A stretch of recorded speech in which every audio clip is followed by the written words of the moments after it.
ये है सर्न यानी European centre for nuclear research और ये लार्ज हैड्रन कोलाइडर के लिए भी जाना जाता है।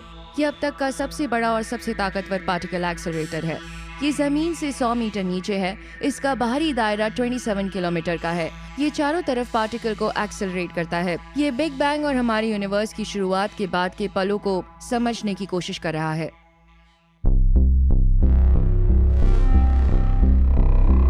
जब लार्ज हैड्रन कोलाइडर को पहली बार सन 2008 में शुरू किया गया तो ये दुनिया का सबसे बड़ा और सबसे ताकतवर पार्टिकल एक्सेलरेटर था और आज भी है।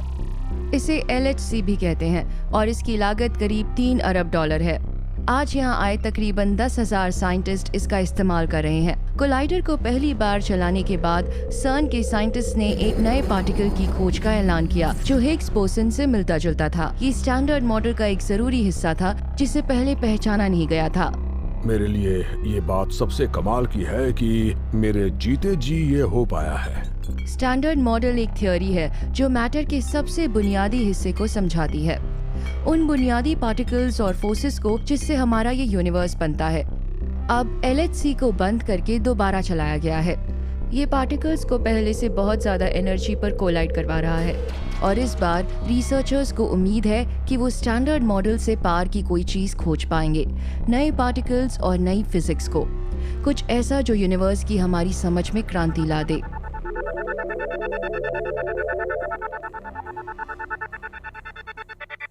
सन जब शुरू हो ही रहा था तभी हम यहाँ पहुँचे हैं और अब हम अपनी सन कार में बैठ रहे हैं। लार्ज हैड्रन कोलाइडर का दायरा 27 किलोमीटर का है, इसलिए यहाँ वहाँ जाने के लिए गाड़ी लेनी पड़ती है। LHC इतना बड़ा है कि वो फ्रेंच स्विस बॉर्डर पर फैला है।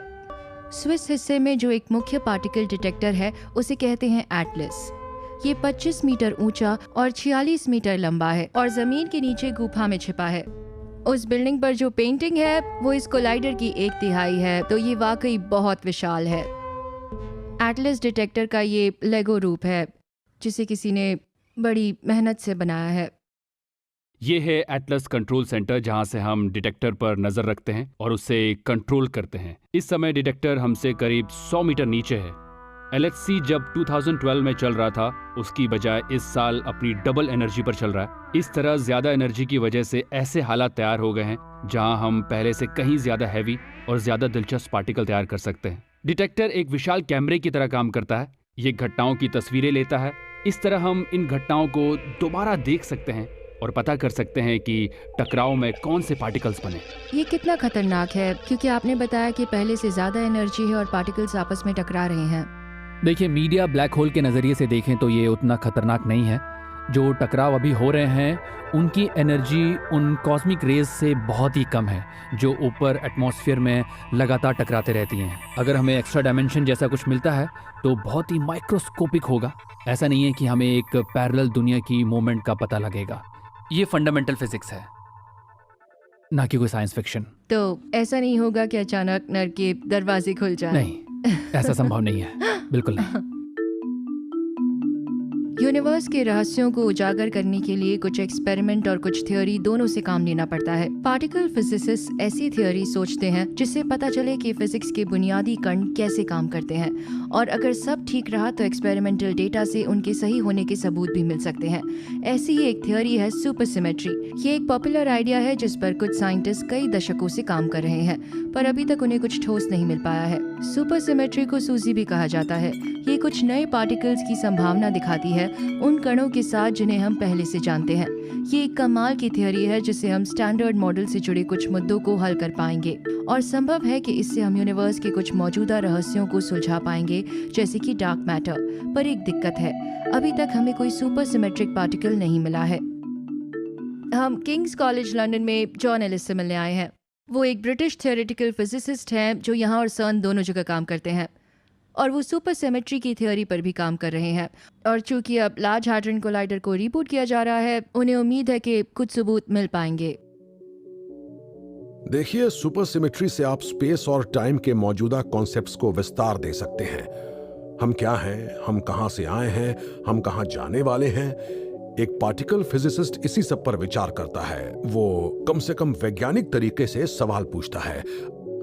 हम क्या हैं? हम स्टैंडर्ड मॉडल पार्टिकल से बने हैं। हम कहां से आए हैं? LHC तो यही पता लगाने की कोशिश कर रहा है। ये पार्टिकल्स को सबसे ज्यादा एनर्जी से टकरा रहा है। इस तरह हम ऐसे हालात पैदा कर सकते हैं जो बिग बैंग के शुरुआती चरण रहे होंगे। हम कहां जा रहे हैं? तो ये बड़ा अच्छा सवाल है। अगर 2012 में हमारे लिए मेजरमेंट्स पर यकीन करें तो यूनिवर्स खत्म हो जाएगा। मुझे तो इस पर बिल्कुल यकीन नहीं है। देखिए, अगर हमें इस प्रेडिक्शन को रद्द करना है तो कोई नई फिजिक्स खोजनी होगी, और वो सुपर सिमेट्री जैसी कोई चीज हो सकती है, यानी आखिरी पल में जान बचाने वाली कोई ताकत। वाह, लगता है काफी कुछ दाव पर है। हाँ, हम टाइम पास नहीं कर रहे हैं। हाँ बिल्कुल। सुपर सिमेट्री एक ऐसी थियरी है जो बताती है कि हम जिस भी पार्टिकल को जानते हैं उसके पीछे एक और पार्टिकल है जिसे हमने देखा नहीं है। ये बताती है कि हमारे देखे पार्टिकल से ये अनजान पार्टिकल ज्यादा भारी हैं। इनमें से जो सबसे हल्के हैं वो है डार्क मैटर, जिनसे ये यूनिवर्स बना है। हम समझने की कोशिश कर रहे हैं कि हालात आज जैसे किस तरह हुए होंगे, और इसे समझने के लिए हमें जानना ही होगा कि शुरुआती दौर में यूनिवर्स में क्या हुआ होगा। हम समय की शुरुआत में जितना पीछे लौट पाएंगे, हम इसे उतना ही ज्यादा समझ पाएंगे। इस साल आइंस्टाइन की जनरल रिलेटिविटी की थियरी के 100 साल पूरे हो रहे हैं, जिसने स्पेस, टाइम और ग्रेविटी की हमारी समझ में उथल-पुथल मचा दी थी। मेरा मानना है कि सुपर सिमेट्री भी ऐसा ही कुछ करने वाली है। कुछ ऐसा सामने आएगा जिसकी आइंस्टाइन तक ने कभी कल्पना नहीं की होगी।